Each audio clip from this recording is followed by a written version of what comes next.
The Finals is a hard game to describe.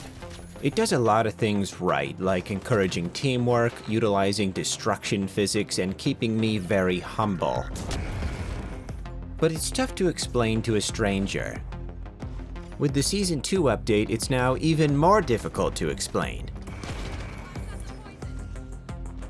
One of the big complaints heard around the internet is the lack of maps and modes, and while the selection is still limited, the new map and mode are a sign that Embark Studios has big plans for the future. Big plans!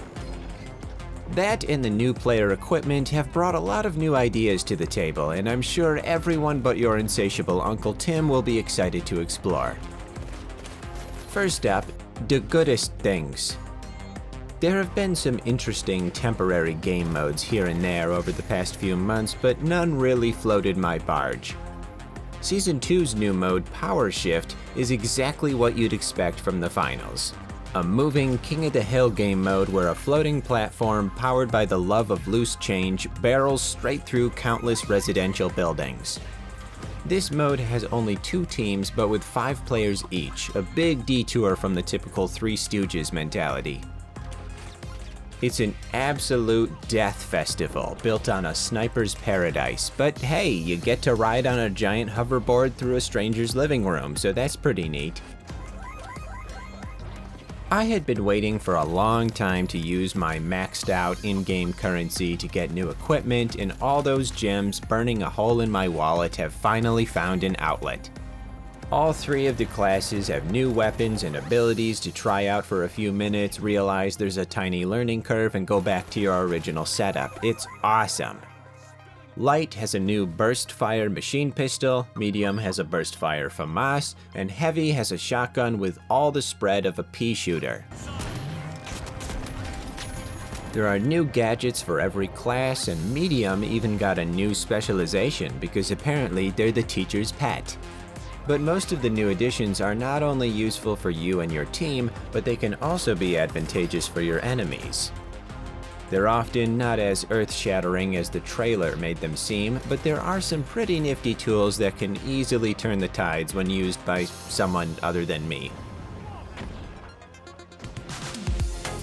Little details have been added all over the place to enhance even the most basic mechanics. I used to get lost watching my teammates' camera, forgetting that I could have respawned 5 minutes ago. But now the press start option is much more obvious and inclusive to all lifestyles. There are also some changes to reviving that I'm not completely in love with, but we'll get to that.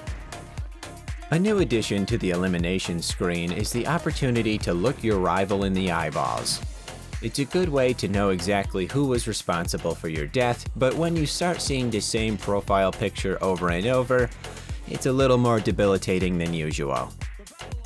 There are new music tracks which feel in line with their current vibe, and also new sound effects that alert you to a teammate's demise, and a special effect for when you're the last player standing, in case you needed a reason to be even more nervous.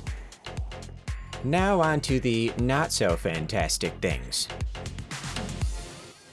The biggest problem with Season 2, as everyone already knows, is the devastating reduction in the use of pink in favor of purple. I know I'm not alone in saying that this was a tragic misstep in the design of their color palette. As is typical, when being revived manually using the Force, I guess, you're back in the fight right away. But now, if someone uses a defibrillator, your resurrection will be broadcasted to everyone in a quarter-mile radius. This is a great way to ensure that you die twice as fast. I understand that the defibs had to be nerfed in some way, but this is not my favorite solution. Unless the enemy is using it, in which case I'm all for it. One of my favorite moments in the Finals is the game-ending slow-motion sequence. No matter how well I played, it's always fun to throw something or jump through a window just to see it in super slow-mo. But now, this sequence isn't nearly as slow and doesn't last half as long. It could easily be changed in another update, but my disappointment cannot be overstated. Most classes play the same as you remember, but one slight tweak has resulted in the heavy now moving slower than a narcoleptic hippo. The new map has a very different feel to it that I'm not entirely infatuated with. I understand the connection to the glitchy, blocky aesthetic, but it seems like you've stepped into the wrong game and naturally get punished for it. I also found myself much more taken aback by the AI-voiced commentators, something I don't usually pay attention to. I'm all for having robots take all of the jobs, but do it quietly, you know? Have some class. If you're familiar with the finals and haven't played Season 2, there's no reason to be weary. It's just as infuriating as ever. Good luck with your exams, everyone. Now get studying. Whoa, thanks for being here. Thanks for being alive. Thanks for the heart. Your heart is pumping, your lungs inflate. That's all well and good. That's all I have to say.